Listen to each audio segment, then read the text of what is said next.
Hi everyone, welcome. I've got a couple worm bins out here on the bench that I'm preparing to feed, so I'll just slip on my glove while I give you the rundown on what my plan here is today. These are red wiggler worm bins, and most of my paired up systems are the same age with the same launch date and everything else, but these two systems are not the same age. There's about 40 some odd days, I think 43 days difference in their ages. The older system over here is now 212 days old. It was 12 days ago when we last checked in on them when this system had reached 200 days of age. This system over here is 169 days of age. And the one thing I could definitely tell when I lifted these systems up off the shelf to bring them here onto the bench was their weight. They're very, very heavy. So I've got a few things in mind in terms of how to try to get these systems geared up for their end, basically to bring them to conclusion. Even last time I was commenting on how full they seemed, so being very full could be part of the reason they're so heavy, but I believe it's got a lot to do with dampness as well. So even though my prepared bedding is a dampened mixture of shredded paper, cardboard, and leaves, this is just shredded cardboard. So I was going to use dry shredded cardboard as the bedding today. Then at the end, I was going to remove the plastic covers and replace them with paper covers. So hopefully, internally, the moisture will begin getting absorbed by some of the dry bedding that we add as part of the feeding. And then we'll also be permitting the system the opportunity to let some of its moisture content evaporate away gradually. And I think that will start to bring things to a point where I feel like they're a little bit more manageable. Right now I feel like we could have a situation where things are going to become a little bit difficult to handle, so I'm trying to get ahead of it now. And it's been sort of a lead up to this. I've been sort of thinking for some time now that, hey, I might want to start thinking about what to do here about the very, very heavy bins and seemingly very damp bins. Now, the food that I've got for them consists of a couple days worth of coffee over here, and that's going to include the filters. So the old filters will just be included with the bedding, I believe, as part of their feeding. And this here too can become worm food now. We're just going to crush these little seedlings. I'm not sure what these are, perhaps cantaloupe or something. Little seeds that started to grow. And I guess aerating the whole shebang while we're at it. So let's actually get to it here. Just trying to get an impression here. All these springtails are often also an indicator of perhaps high moisture. We placed gourds into these systems, and in the past I've fed gourds, and they definitely take a long time, but these are particularly thick skinned gourds, which I believe are probably going to take even longer than any ones I've composted in the past using the worm bins. Kind of making me even question whether I want to continue on with these. It wouldn't be too surprising if I just sort of decided at some point to get rid of them and put them somewhere else. We've also got some other slow composting objects in here. This is the seed out of a mango. And as you can see down inside the husk, the mango is finally getting eaten by the worms. In the past, I believe I was just unable to crack this thing open, but now that it's been open, it might have been during the last check-in or another check-in not too long ago, that I was finally able to crack that thing open, giving the worms access to the inside of it, so that it too can finally begin its breakdown journey. So let's go ahead and open up a spot into which today's feeding can get placed. I am definitely looking forward to seeing this material dry off a little bit and lose some of its moisture content. So I think that the approach that we're taking in today's feeding is going to be a good one, or at least I hope that's the case. With this system here, the older one being 212 days of age now, and still being in its regular composting phase, kind of puts it into a slightly different situation than a couple of my older systems that are already in the migrating phase. In those systems, it was day 210 when they were still 2 days younger than this system is now today, that I decided it would be the start of foraging, technically the last day of regular composting is the last day that I include bedding with the feedings. And then going forward after that, I might continue adding food in future check-ins, but start withholding the application of bedding to accompany the feedings. And I thought about doing that here today. So I'm not sure. Ooh, okay, now we're in the younger bin. And the younger bin is thought to have a very high population of worms living in it. Over 4,000 worms thought to live in here.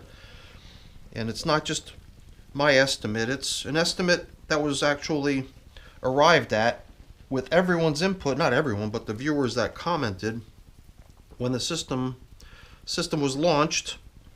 Originally, everyone chimed in with their estimates as to how many worms live in here. And it was at that time we arrived at a number of different estimates that I averaged together,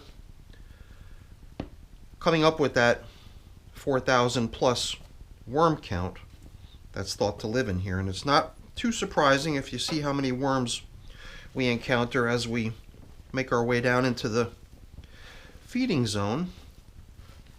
Definitely lots and lots of moisture in both systems, that's for sure.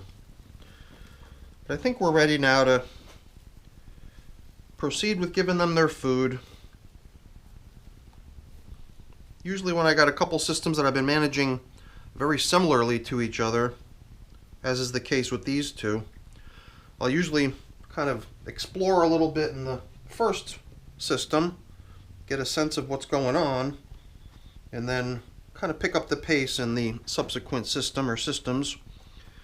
So now that I felt like we already figured out what was kind of going on here by examining the older system over here, the 212-day-old system, it seemed to me like just picking up the pace over here in the younger system with the somewhat larger population, we could just sort of pick up the pace. Now, I've got some radish leaves here which were in the freezer, and now they're almost completely thawed out, if not entirely thawed out. Very cold still from having been in the freezer, but not frozen anymore. And it's because of that I left them in the bag. Usually I'll empty the bag that the stuff is stored in.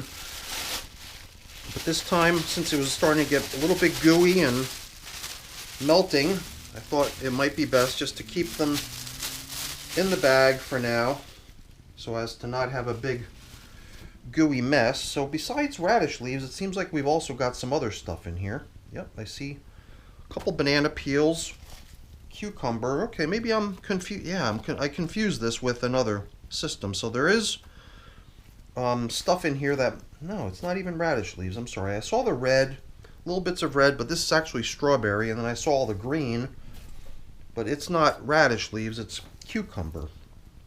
And there was also a banana peel in each, so I thought that this was something else. I thought this was a different bag that I pulled out of my freezer. But it's a suitable feeding for these little guys. Let's not forget to get these slow composting objects back down into the feeding area as well. And then we can proceed to getting things covered up. Oh, I almost forgot. We still got coffee to include as well. Pretty generous feeding going into these systems.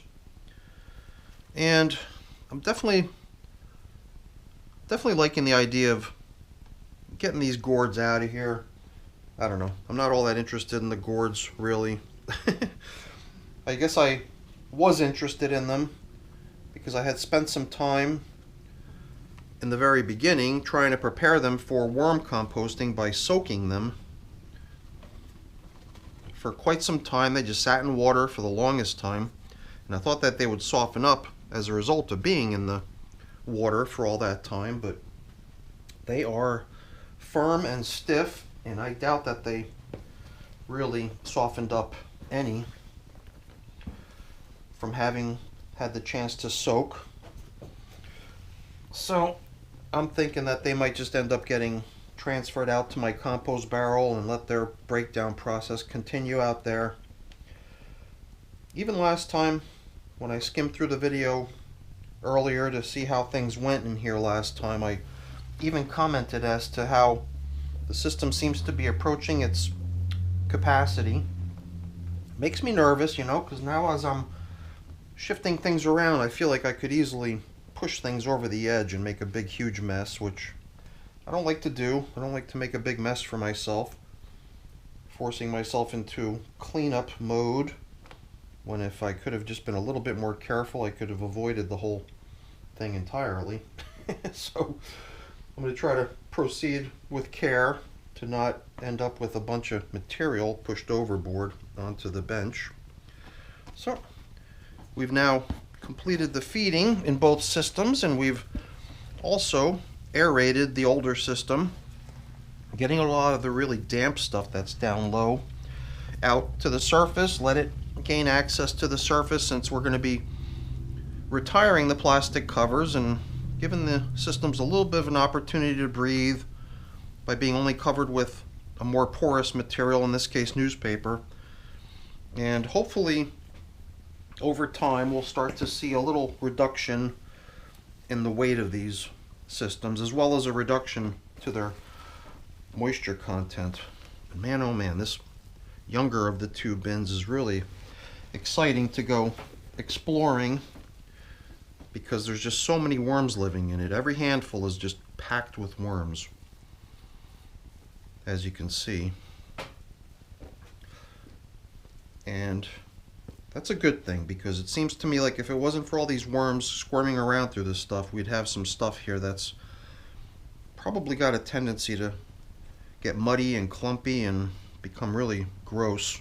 So I am kind of happy to see that we've got a good number of worms continuing to move through the material, aerating it also in the process of moving around throughout it. And now with the dry bedding we included with the feeding, as well as the retired plastics being replaced with only newspaper coverings, hopefully we're going to start seeing some improvement in these systems in terms of them not being so heavy, not being so damp, and technically we're still composting, you know, even though this system, based on its age, could have easily gotten into the foraging phase at this point. It's the reason that we're buddied together. We're still dealing with a system that's a month and a half younger. I'm thinking we're just going to go a little bit longer with everyday composting, and then at some point soon we'll switch to no more bedding, foraging, let them work down any residual bedding that still remains in these systems, while at the same time we keep feeding them, and then hopefully we'll be able to get them geared up for migration and completion soon. So that's it for the check-in, everyone. Hopefully you enjoyed it. If you did, as always, please don't forget to leave me a quick thumbs up before you go. That's always really appreciated. And if you haven't done so already, please also consider subscribing to the channel. That's very much appreciated as well. All right, everyone. Thanks for watching. Have a great day. Bye now.